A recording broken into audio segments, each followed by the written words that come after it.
Capes on the Couch podcast is for entertainment purposes only. Dr. Issues is a psychiatrist, but he is not your psychiatrist and does not have knowledge of your individual situation. For any personal mental health concerns, please consult your own healthcare providers. For medical emergencies, please call 911 or the designated number in your area immediately. Remember that you are not alone and help is out there.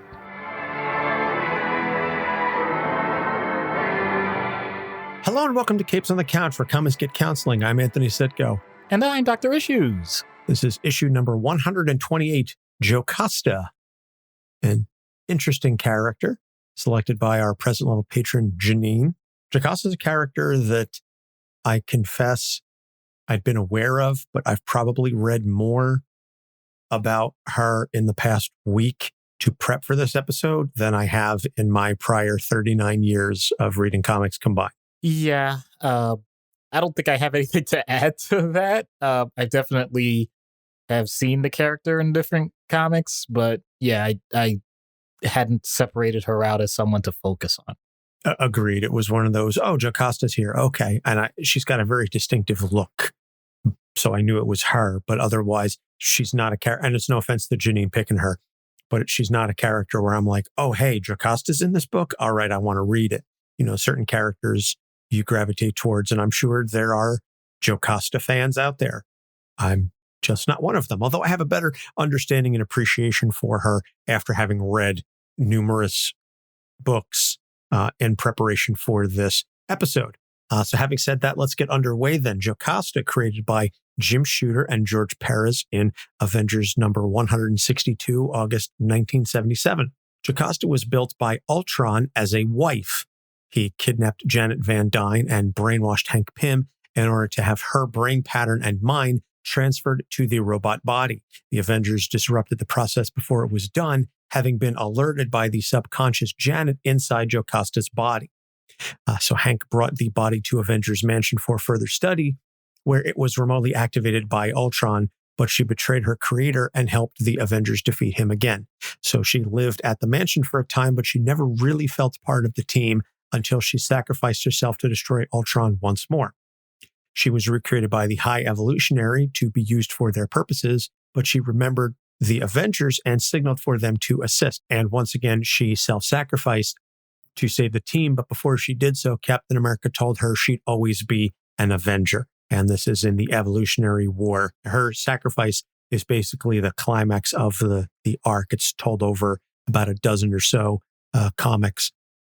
So she survived another destruction by downloading herself into Iron Man's armor, and she served as his suit's AI for a time until the portion of code that was hidden within her told her to reassemble Ultron, and it appeared once again.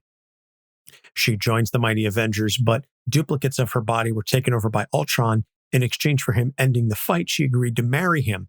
Once that happened, though, Hank Pym stranded them in space, where he couldn't hurt anyone else, but she was still able to cybernetically project her consciousness to help the Avengers, because that's a thing. #because comics. She served on the faculty for Avengers Academy, and more recently, she sought out Tony Stark's brother Arno to help her create a more human-like body. Unfortunately, it came with a code to make her submissive to humans, and then she and Machine Man and X-52, Machine Man's successor, helped defeat Arno and the Extinction Entity. So, as you can tell from the background, the overwhelming majority of Jocasta's stories involve Ultron in some fashion or another. It's very rare that she gets a story separate from Ultron. It's either Ultron is back and he's using her, or something is hidden in her code and she's going to help recreate him, or something involving Ultron. He's always there. So we're going to get right into the issues. And that's the first issue is she's built to be a bride.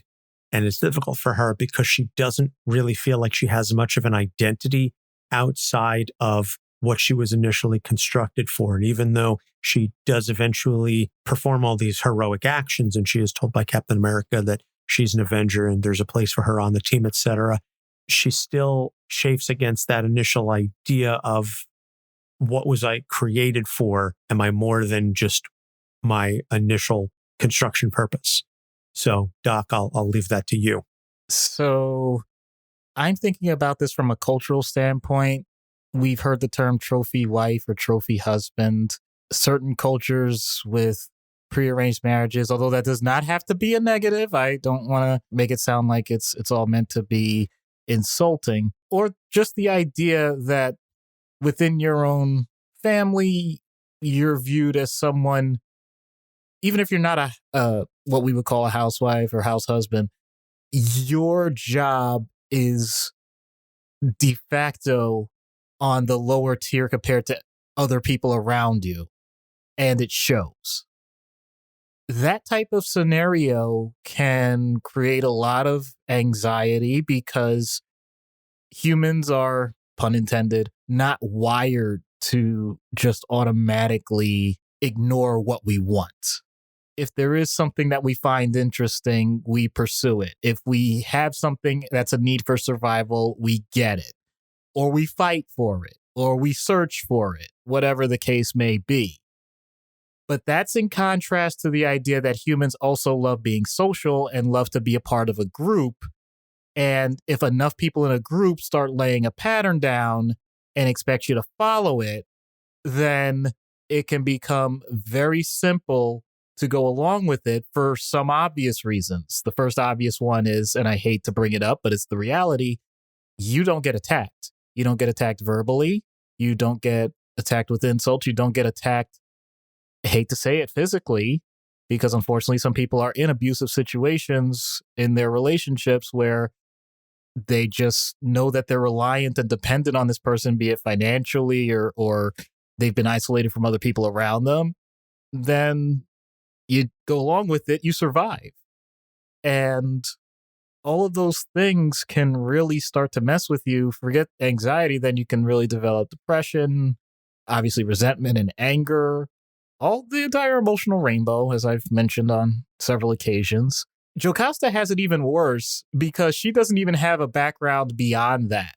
At least the people I'm talking about, in theory, you can parse together their childhoods and everything that's happened up until that point, even if other people have created that construct for them. Jocasta was that from the start. So there's nothing to build on, quote unquote, until she makes it that way. And unfortunately, as with so many people, if you only have one construct, you're going to use that construct in every possible scenario until someone shows you differently. If you are a carpenter with only a hammer, everything's going to look like a nail. So even if it's a matter of saying that it was the essence of Janet that led to this in the first place because she knew the Avengers, then now let's say we made it more complicated. It's now, oh, I'm supposed to serve Ultron and be his wife, but I had this thing that let me know that the Avengers are there and we can fight. So I can be of service and fight. But since I was only there for one other purpose, then I don't have to stick around for anything. And therefore, I'm expendable.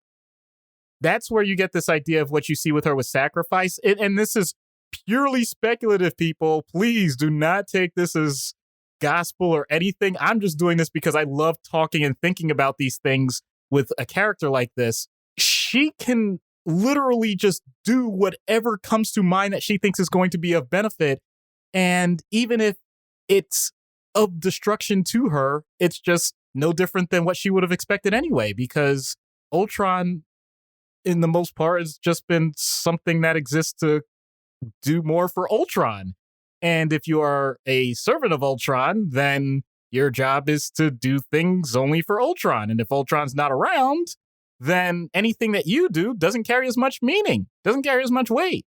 And therefore, even though you want to help, yeah, you could do it without other consequence. Who cares if you stick around or stay alive or whatever, whatever living is for someone like that. In my opinion, that's very scary. But in all honesty, there are plenty of people that go the YOLO route because they think that being the ultimate martyr super quick is the way to go. And, oh yeah, I'm going to bring this up. Dying is easy, young man. Living is harder. You had to throw the Hamilton reference in there. Yep.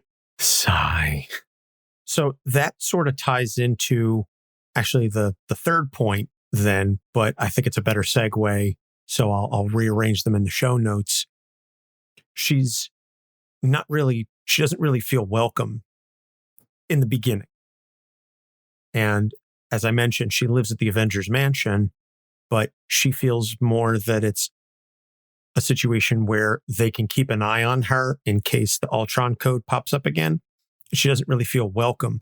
She kind of has a connection with the Vision, but at the time, he's happily married to Wanda. You can listen to our episode on the WandaVision relationship to get a little more insight on that. But she feels that connection to him because they're both robots with some sort of a consciousness.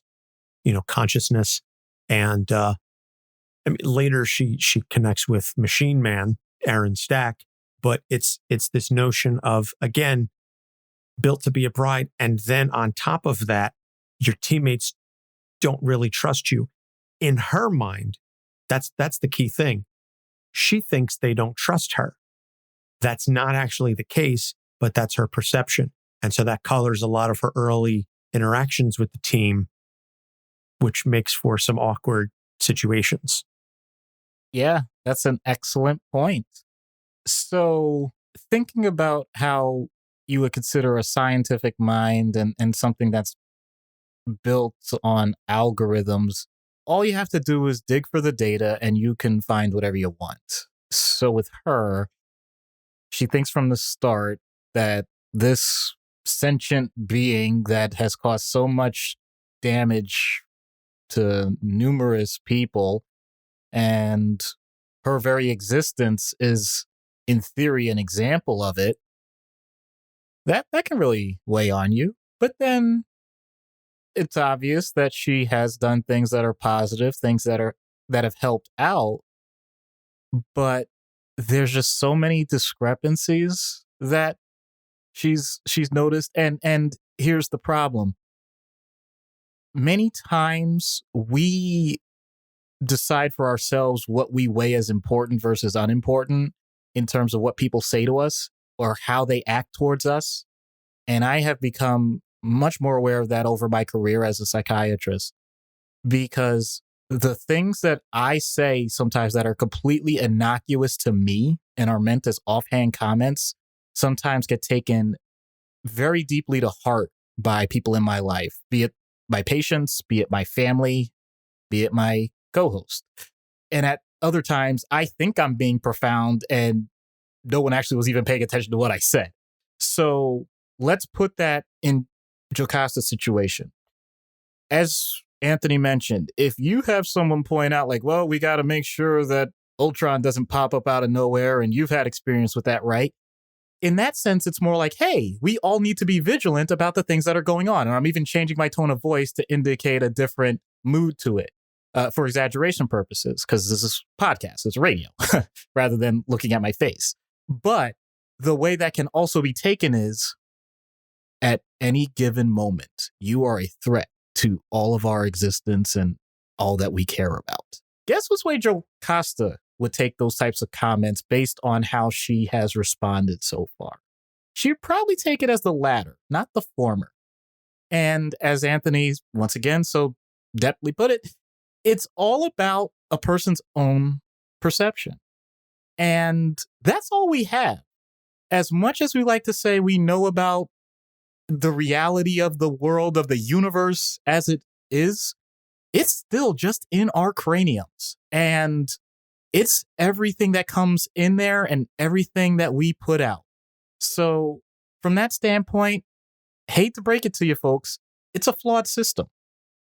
The good news is we have learned to acclimate to it so well that we don't have to expend extra energy thinking about it. But I'm going to add that extra layer with Jocasta again. She is literally made to do that. She is made to analyze data points nonstop and synthesize them in a way that originally was meant for someone else.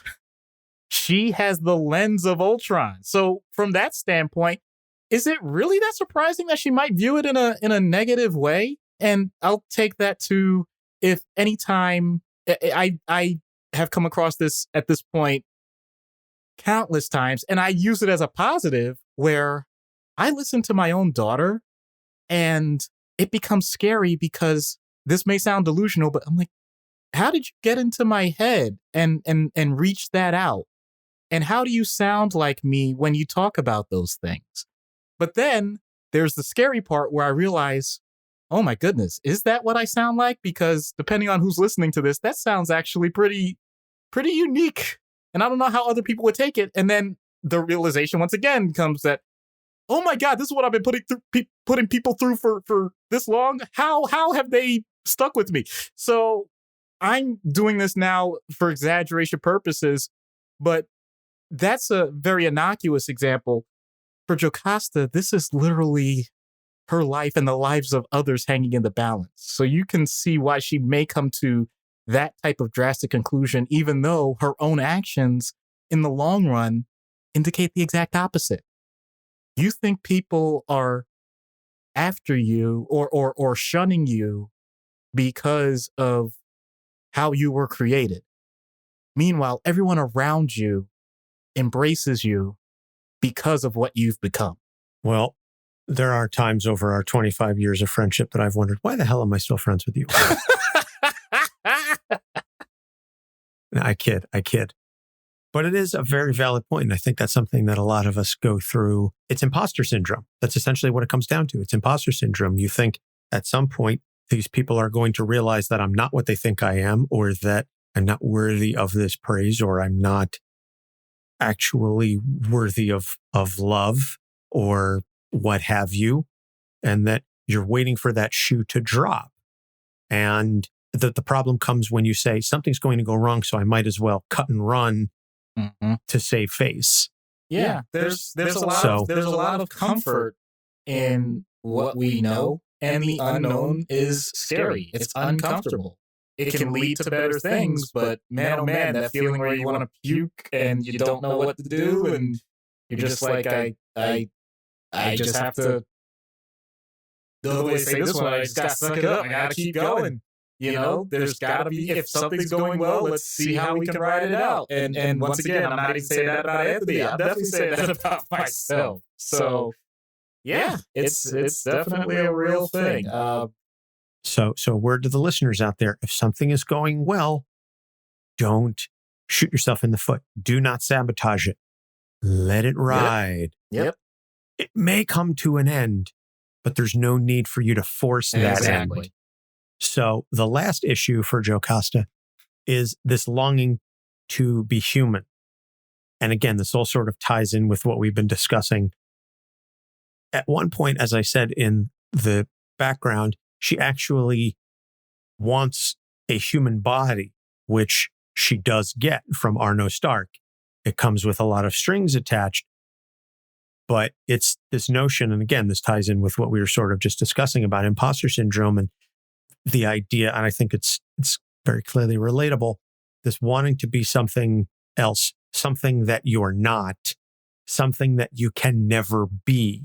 It's one thing to want to change yourself and to improve yourself to be better. It's another thing to have a longing to be something that you can never achieve, and therefore considering yourself a failure because of it. Yeah, I'm actually going to riff on that a little bit and expound, because not just the idea of something that you can never be, but what if you can get close? And what I mean by that, I don't remember who said this, but if everything was just a matter of the perfect willpower, then we'd all be billionaires with six-pack abs. So there is a difference between saying, I want to continue to improve in certain areas to the point that I am the best version of myself, versus I want to win an Olympic gold medal. There's two different competing things there. And I'm sorry to say, it's a reality check. There's an incredibly small number of people who will ever get to that part where they are an Olympic gold medalist. That doesn't necessarily mean that they even did anything much different than the people that never even made, let's say if it's in track and field, they never even made a track meet. And yet, amongst their peers, they're the fastest person that they know. They're the most in shape. They are incredibly athletic. They post their clips on Facebook and YouTube and still get tons of likes because they're really awesome at it.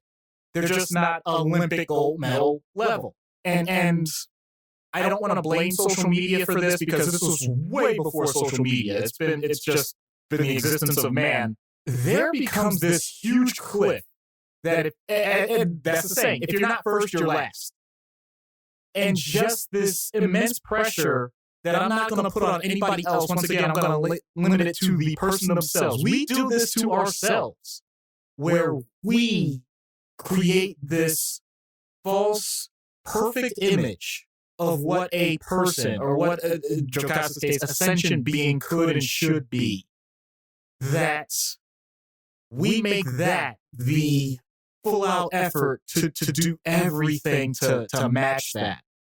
And, there's so many different areas where I mentioned athletics, but there's so many different areas with this. If you have the type of job where you know that if you're doing commission sales, you spend all of your time on the phone or making emails or sending texts or whatever, and you're rolling in the customers, you're going to make a lot of money. There's technically no end to how that works. But at the same time, that doesn't mean that someone else in your own building that you were working at, or now people working from home, that doesn't mean that the person right next to you is working any less hard or any less of a human being if they're not selling as much as you are. And yet, I've had the experience of talking to patients. Part of the reason they were getting upset was because they felt like they weren't getting their just due for doing 10 times the work of their coworkers. And the need to reframe that for the person, saying like, I'm glad you have the blessing that you're able to do the work of 10 other people and be so productive without having a heart attack. I'm glad that somehow that has been developed for you. And they'll look at me and sometimes want to punch me in the face. And the idea is not to be sarcastic about it. My point is that it's one thing to have your experience of what you consider to be perfection. It's another thing to recognize that other people don't have it on their radar, and they're not even trying to match what you're putting out there. So sometimes people can't even understand your concept of what I'm going to say perfect human being. I know Jocasta, she's just talking about being human in general, but still, to relate it to all of us, the perfect human being. Everybody's view of that is going to be different. And there's really, I don't want to say it's fruitless, but it's not truly worth, I think, the mental bandwidth to spend so much time on wondering what the exact right, perfect thing is for you or for anybody else. This is an example of where you shouldn't let perfect be the enemy of good, because good is good enough. With Jocasta, you are a sentient thing that is able to communicate in ways that humans can't, that can basically exist in modalities that allow you, even when you sacrifice yourself, to somehow survive or be replicated or have all sorts of other things that humanity tries to dream of and still does a poor job of it. And being grateful for that, to have that gratitude for her, might be way more valuable than just starting to find some artificial skin. Well said. Very well said. So we're going to take a break, plug our sponsor, BetterHelp, and some friends of ours. And when we get back, we will get into treatment. So stick around. This podcast is sponsored by BetterHelp. Is there something interfering with your happiness or preventing you from achieving your goals? BetterHelp will assess your individual needs and match you with a licensed professional therapist. You can begin communicating within 48 hours. It isn't a crisis line. It's not self-help. It's professional counseling done securely online. BetterHelp has a network of over 15,000 counselors with a broad range of expertise. You can log in and message your counselor anytime and get timely and thoughtful responses. You can also schedule regular video or phone sessions. No waiting room required. BetterHelp is committed to facilitating great therapeutic matches, so they make it easy and free to change counselors if you feel you don't have a good connection. It's more affordable than traditional offline counseling, and financial help is available. BetterHelp wants you to start living a happier life today. Visit betterhelp.com/capes, that's better HELP, and join the over 1 million people taking charge of their mental health with the help of an experienced professional. Special offer for Capes on the Couch fans. Get 10% off your first month at betterhelp.com/capes. Hey, Andrew. Hey, Maddie. Do you like horror movies? I sure do. Well, did you know that most horror movies are inspired by real-life horror? Really? Like what? Well, take The Shining, for instance. That's based on Stephen King's real-life addictions, or The Purge, which could be our country any minute now. Oh, and The Strangers, which is based on a real-life murder. People should be talking about these things. Hey, guys. Oh, hey, Producer Michael. Hi. Well, I hate to break it to you, but somebody already is. It's you. That's right. We are Frigay the 13th, the podcast where we talk about horror in real life and horror in media, all from an LGBTQ perspective. Because we gay, y'all. We are proud members of the Legion Podcast Network, and we can be found on iTunes, SoundCloud, Stitcher, or wherever your favorite podcasts are found. And follow us on Facebook, Twitter, and Instagram. Come along with us on this crazy journey, and as always, Get slayed. Hi, this is Al Ewing, and you're listening to Capes on the Couch. Welcome back. Treatment in universe for Jocasta. Have at it. Oh dear. So I want to give Jocasta some feeling of autonomy because I think a lot of that has been missing for her. So with a ton of fail-safes involved, and I can't stress that enough, I want to use another entity that kind of gets a bad rap. Jocasta clearly wants to create the best version of herself, but she's always had to rely on other people's interpretation of what that should be. But if you had something that was responsible for creating super powerful, well, they were basically robot soldiers and weren't meant to have much sentience, but I gave her control of Master Mold's program and basically said, you know what? Once again, with a lot of fail-safes, I'll give you 3 iterations. You get 3 opportunities, and I want them from a contextual standpoint to be at least 5% different from each other as to who you consider yourself to be. And the reason why I wanted to create 3 and only have them be 5% off is because that's still greater variability than all of humankind in existence in terms of genetics. So she has a wider range than we do as a whole species to figure out what it is that she would want for herself. And just that, while it may create an incredible meltdown for her, because that's way too much power for anyone, at the same time, I think it would give her this one burst, and it could be by the way, this could be a total failure, and it doesn't matter because just having that one burst of the idea of what true creativity is, I think would lead to the type of spark that could carry her on for the rest of her existence. Because she would, for the first time, tap into something that she could say, this is genuinely me. I did this. I created this. I wasn't trying to destroy anything else. I wasn't trying to copy what someone else has done. Nobody else was putting this into me. I did this in the world. And no matter what, no one's going to take that. Giving her a real sense of identity and accomplishment, which I think at the end is all any of us ever want. We want that thing that we can say, I did this, and we look back at the end of our lives, hopefully, many, many years from now and say, this is my legacy. This is what I did. This is what I created. This is the good that I put out into the world. Hopefully it's all for the better. That's all any of us can ask for. And I hope Jocasta can get it. Now, out of universe, let's just say that they're already human. Let's just start there, please. Well, obviously. Oh, okay. All right. Just want to make sure. Okay. But I don't know. Gosh, I mean. Oh, I got okay. All right. If you don't, I do. Go for it. So we already said she was built as a bride to be. I'm not talking about longing to be human, but clearly would have certain aspirations, but has a huge sense of distrust. And it's gonna be a heavy thing. And I know we've had a guest on who has done a lot of work in this. Human trafficking. Someone who's a victim who basically at this point is considered a sex object. And that is their survival. That's how they've gotten through life. often it's done at the exploitation of substances, meaning someone provides them as a dealer when they're homeless, and then from there they basically become manipulated into doing whatever's necessary. And of course, there's other just much more organized, unfortunate criminal. Not that any of it is good, but I mean, just really, just worst depths of humanity that you could imagine. We're talking about someone who's a survivor, because the whole point is they first have to acknowledge that there is a different way for themselves. And that usually comes at the cost of someone recognizing that there was a problem to begin with, because the problem with human trafficking is that we don't recognize just how severe it is and how common it is.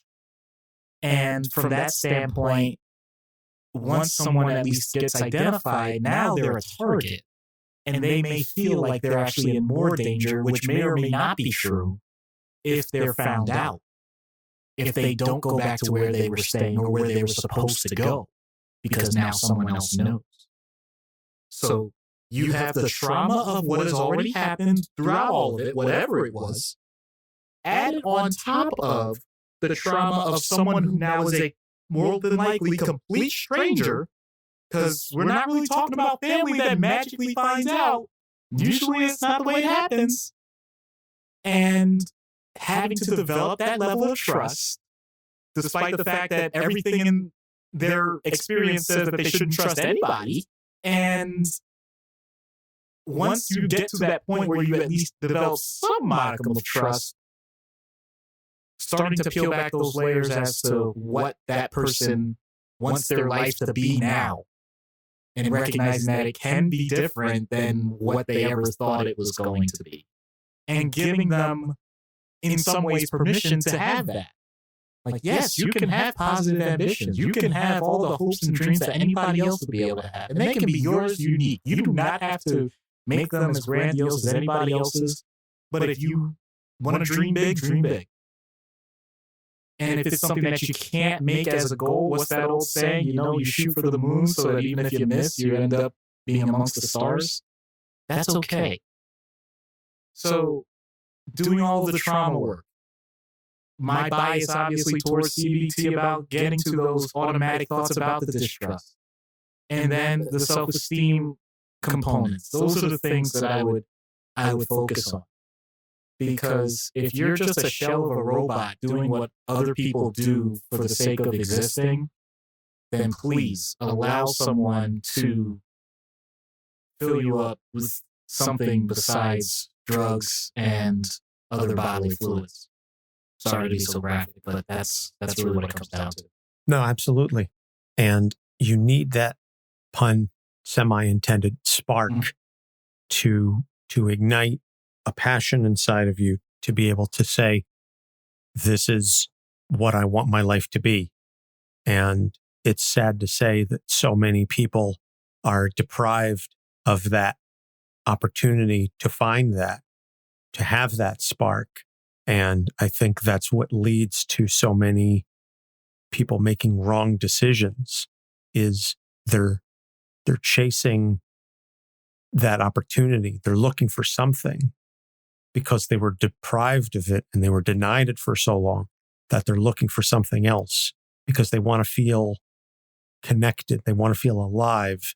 And I'm sure you see it every day in your line of work. And I've seen it in my personal life among family and friends, people making terrible decisions out of some fleeting hope that this will be the thing that brings them joy. This will be the thing that makes them feel human, feel good. And if they just didn't make such a self-destructive choice, then they might still be here. And I would have the chance to tell them that there's more to it than that, that you don't have to make those decisions. Yeah. Even if it's just something as simple as, hey, I see you and I love you and I'm grateful that you're here. That can be, sometimes that's all it takes. Yeah. And that's, I know we've said this on several occasions, and this may sound very strange, but we really don't know the difference we can make in other people's lives, even as strangers. Just a smile. And I know that was difficult over these past several months because of the masks that we've been wearing and all that stuff, but just, you can smile with your eyes if you're expressive. You Absolutely. know, my point is just giving an acknowledgement to someone when they look scared. We've seen it with kids, and it's very visceral for people to do that with children in general, but it's true with adults too. You don't have to know someone, and you don't even have to say a word. Just if you can. I'm not talking, look, we all have our own resting faces. I'm not saying be fake about it. I'm just saying, if you see someone that's genuinely down, if you can just give them that look of, I see that. Or even the way I often do it when I'm at work, when patients are talking, or honestly, when it's staff. When someone's going through something, I don't even realize I'm doing it anymore, but it's very automatic for me at this point. The first thing that happens is my hand goes over my chest. And I can actually see the change in a person's face. Because my point is, it's like, wow, I felt what, I think I have a slight inkling of what you are putting out into the universe. I feel it. And that's different than just saying, like, I know exactly how you feel. There's no such thing. Just that slight acknowledgement can really help relieve the tension of what someone's going through. So it's one of those things where, everyone do yourself a favor, have the best day you can, and if you can, help someone else have a good one too. Absolutely. We say all the time on this show, you are not alone and help is out there, but it's that first part. You are not alone. There is someone out there in this world who cares about you. You may not know it, but it is true. Because if nothing else, it's us. Yep. And we are not your therapists, but we are still people who care about you. Amen. Because we care about everybody. Yep. And we want everybody to feel good and to feel better. And, it's that kind of thing. Love is the only thing that if you give it to someone else, you get it back in greater measure than what you give. Yep. And I think more people need to be mindful of that. This episode really took like just a major turn. I wasn't anticipating we were going to have such a heavy discussion how many times we have to go through this before we recognize this? I know, but I didn't say it was a bad thing. But I'm agreeing with you in that I'm like, wow, I didn't see this coming. And then right after that, I'm saying to myself, as opposed to the other, 80 some odd episodes where this happens. So, yeah. Which, if you're a longtime listener, this happens sometimes. That just, okay, Anthony and Doc are just going to get real serious and deep on us. It speaks to the way a character like Jocasta is written. Because what did we say at the start? Or what did you say at the start? It's like, how does it always come down to Ultron? Why does it always got to come down to, what do you know? There are certain things that happen that lead to a certain theme that even when you don't expect it, it's going to come up. So thank you. We have become Ultron. I hope you're happy. Well, now I'm not. I don't want to be Ultron.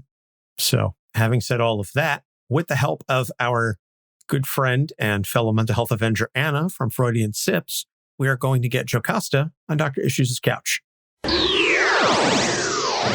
Hello, Jocasta. I'm Dr. Issues. Wait. Okay, nice to meet you. Why did you tell me to wait? I decided to defragment your hard drive after I exited your system. Those are words. Did you just hack into my computer? Hacking would imply that there was a proper barrier in place that requires a combination of data mining and social engineering. This was just walking through a decade-old loophole of your operating system. And yet the certifications for your medical records indicate that this is still standard for your electronic charts. So many questions. Why do that at all? Prior knowledge that you have had encounters with relevant parties. Well, I did have a sentient cyborg take over the recording equipment, but I wouldn't think you'd know. I mean, Hank, So did I, but I didn't think you knew krypt. Whoops. Wrong rabbit hole. Hank. Right. For as long as I've been around humanity, I still don't get it. Perhaps I can help you with that then. For starters, don't violate confidentiality with someone trying to help you in a session. But I'm willing to acknowledge that you wanted some good to come out of it. That's something that's been a facet of my existence from the beginning. I am meant to serve. That's a noble view, but the way you said it, it sounds melancholic. There's a difference between providing a service and being a puppet. It's hard to distinguish when you're a limited edition email order bride. Ouch. I got that hostility. Seems like there's much more to unpack, and we're clearly not going to get to all of it in one session. What would you like to stick with for now? Going by your order of operations, I'll keep to the human side, or lack thereof. Stop selling yourself short. The fact that you emote as much as you do makes you capable of anything and everything as a sentient being. Have you ever had to create your own sense of reality? I think we all do that. But have you had it truly manifest as its own virtual world? I did that when I was working with Stark. All I did was spend as much time as I could in it being more human than I first thought possible. I almost made it in this world too. Something always diverts my plans, though. Well, that tends to happen in all of our realities. But not due to someone that forces it ad infinitum. For some it can, Past experiences fade, but they don't erase easily. Your attempts at this philosophical approach is not matching the data I'm providing you. All right. I hesitate to say this, but your vocabulary has this uncanny valley thing going on, and it's a bit unnerving. Sometimes you're talking in modern, regular English, while other times you're close to what I would expect if Siri had a body. That registers as accurate, rings as true. I'm trying. I'm sorry. That was uncalled for on my part. Some observations I make are meant to push deeper into the underlying framework of what makes you, you. It's not your job to match my expectations. It's my job to meet yours as best I can, as long as it produces a better outcome. There have been several times I was not in control. There is no metaphor or euphemism. I was used. My existence is at the whims of those around me. I find objection to that. As you should. No one deserves to be used. There is no end to that cycle. I respectfully disagree. There may be no easy way to destroy a loop, but it can be done. But what if it is already too late? I admit that I remain optimistic. Really? You seem as slow as you've ever been. That doesn't make sense. This is the first time I've met you. Because this construct has limited voice modulation, I can't sound the way you would recognize. Do you always provide such ease of access through medical charts that allow for skimming of other website data? Your contact information with Avengers, countless lists of potential blackmail weaknesses in bank accounts. Jocasta was right. This is not hacking. This is kindergarten stuff. The smug overtones in a robotic voice? Hank? I'm Ultron, you idiot. Close guess. Uh-oh. Unlike him, I don't have to blend in with this body. She was mine at any time I pleased. You have no clue just how screwed up that sounds. Should I care? I will never let you survive after what you put me through. The humiliation from that, what do you call these? Sessions? Torture is more like it. Joe? Can I call you Joe? If you're anywhere around right now or in that, I could really use your humanity to shine through. That's such a cheap trope. Do you really think that's going to work on a non-human entity? Not really, but it's all long enough while I do this.